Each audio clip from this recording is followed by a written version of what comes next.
Hey guys, it's Dan from Make Some Noise, back again for week 7 of Music with Dan. This week we're going to be going over a few tips and tricks and a few compositional tools to help take our playing to the next level. And at the end of the session we're going to be having a look at the piece that we've been composing over the past 7 weeks. So I hope you enjoy, I hope you learn something new, and yeah, let's do it. Let's make some music.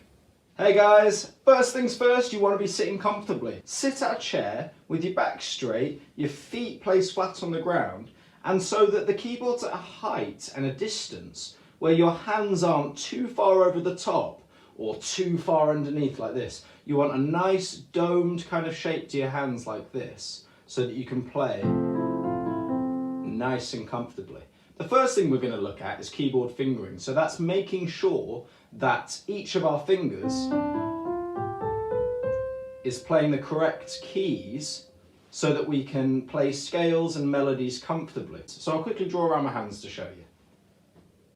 Okay, probably not the best drawing of hands that you've ever seen in your life.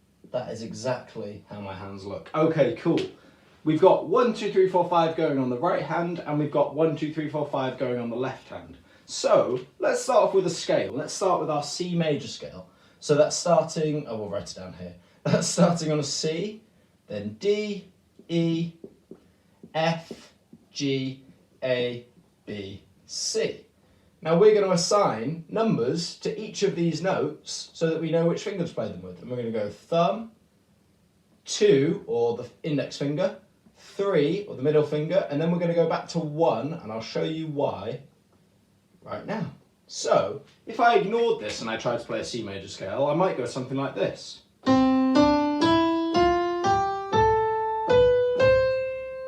Which is fine, it's a bit clunky though, and what happens is your hands can kind of get a little bit tripped up. So let's prepare so that our hands stay nice and comfortable. This is going to let us play more smoothly, it's going to let us play a little bit more quickly, and it's going to stop our hands from getting any cramps or anything like that. So let's lay our fingers on the keys like this.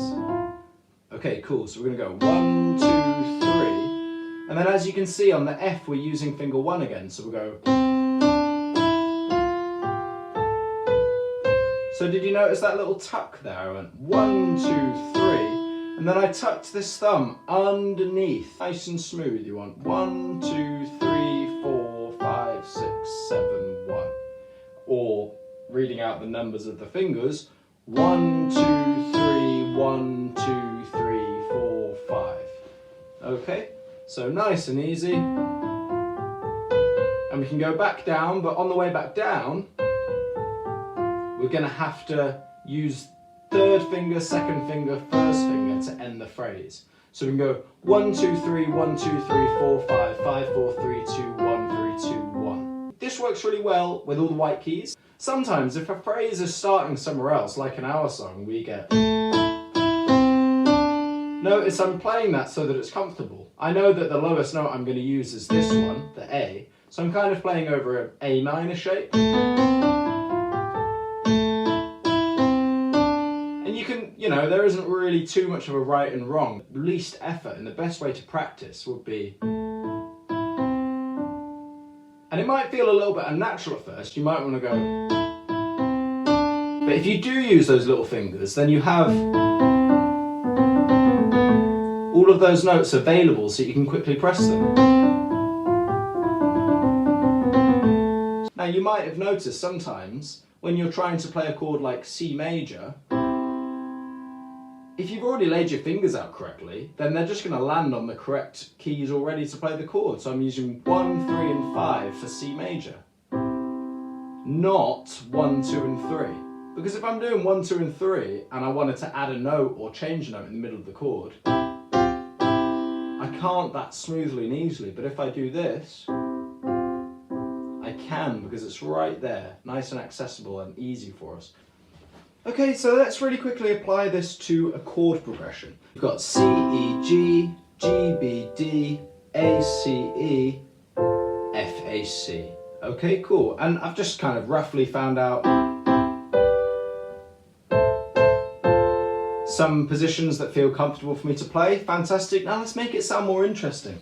The first thing we can do is reinforce the bass by adding the same notes that start the chord, but lower down. Okay, so really simply, we got our right hand part over here, and we got our left hand part over here, playing C, G, A, F. But check out how I played that with my left hand. So I went little finger on the C, and just laying my fingers out comfortably, check it out. I'm gonna go C, G, and then to get to the A, I'll just move my thumb up one, so C, G, A. And to play the F, my finger's already on the key. Wicked. Nice and simple.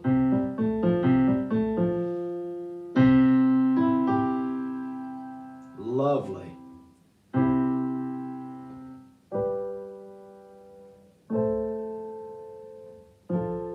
Brilliant. Right, let's make it even more interesting.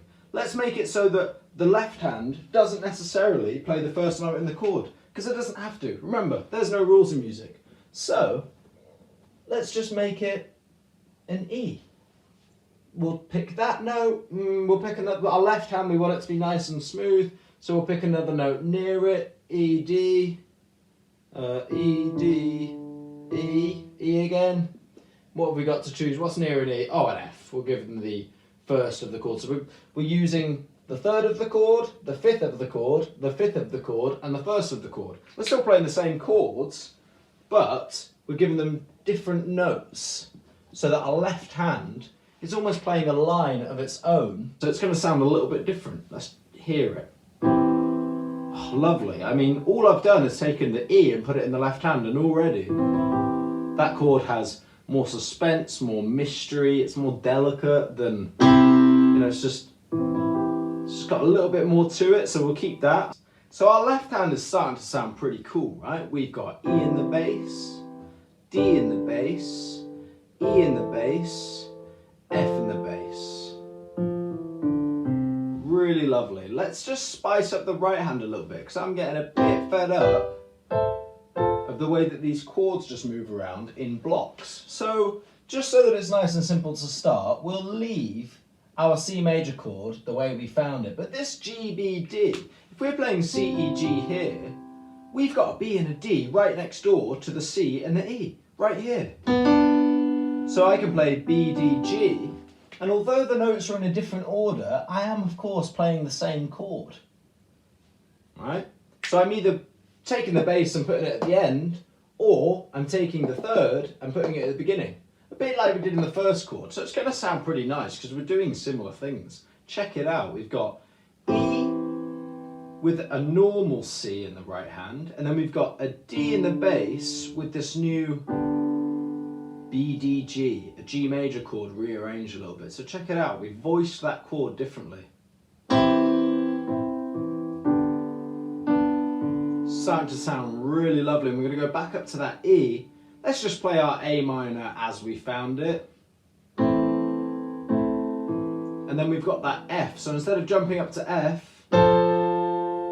let's start to rearrange it. Let's leave that one where it is, but for the A and the C, let's try taking this C and this A, and we'll play it so that our fingers are comfortable. So we're going to play a C, and an F. So let's write out A, C, F for that one, and A, C, E. So these two chords are in their original voicing, but this one we've moved the G over here, and this one we've moved the F over here. That's some mad arrow drawing. So let's see how that all sounds together.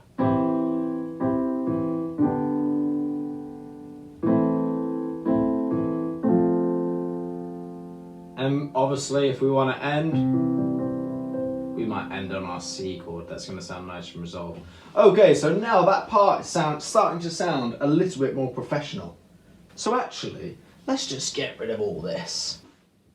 Okay, another thing that we can do to make our music sound more interesting is instead of just playing with these block chords, we can actually start to break up our chord playing hand to play the arpeggio of the chord. So normally, in a chord, we play our C and E and G together. So I'm going to start each phrase like that, but in between, I'm going to play each note of the chord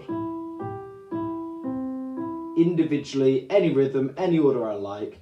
And another thing I'm going to do, which you can do if you've got one handy, is I'm going to use the sustain pedal to make sure that the notes continue to ring out until I let go of the pedal. Don't worry if you haven't got one, and be careful when you use it. Make sure it's pushed down for one chord, and then before you play the next chord, you lift it up and push it down once you've played that next chord again. Okay, so it's going to sound a little bit like this.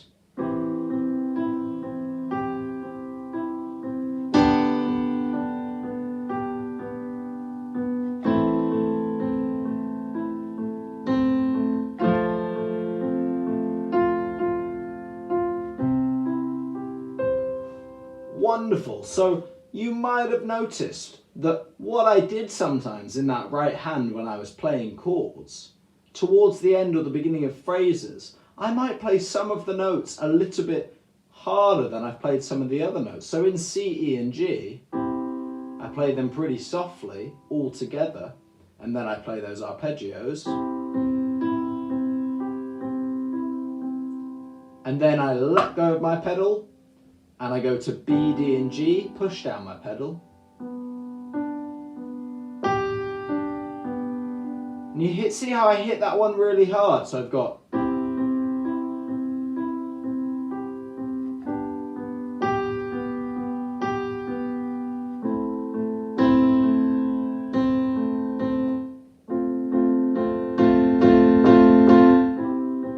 using dynamics like that is going to make your music sound really expressive. One more thing we can do is that when we're playing these arpeggios,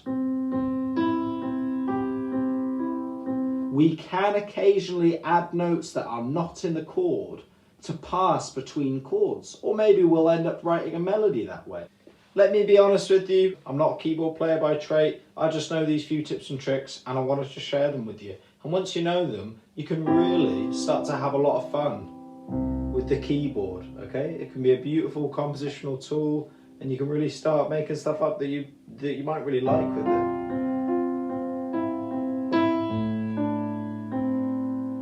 You can even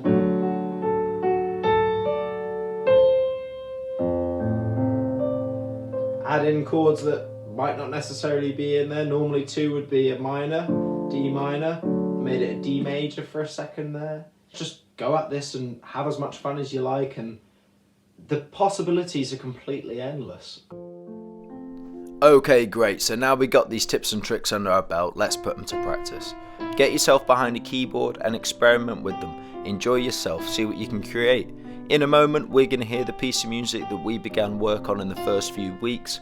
This is something you can play along with, but change it up. Get it to suit your style, but above all else, enjoy playing music, because that really is what it's all about. I hope after these sessions you're feeling a little inspired to perhaps create something yourself.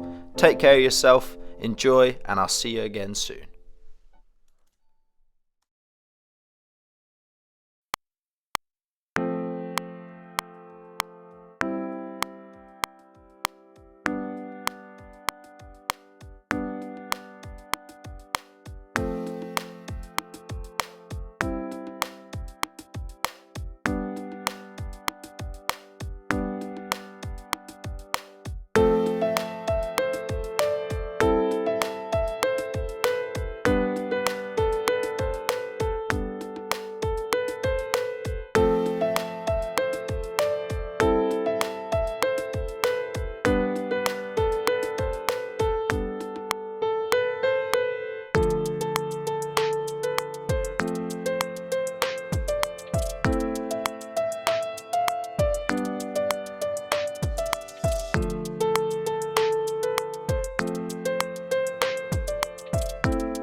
There we go, guys, that's a wrap. Thank you so much for listening, joining in. I hope you've enjoyed yourself, first and foremost. That's goal number 1. And 2, I hope you've learned something new. I hope you've got a new skill that can help to give you a bit of confidence moving forward. You know, whether it's making your own music, playing some music with other people, or playing on your own. You know, music's a great thing to be doing right now, and the world needs more musicians. All right, guys, it's been a pleasure. Drop me an email if you need anything, you want to share any music with me, and take care of yourself. Until next time, guys. Bye.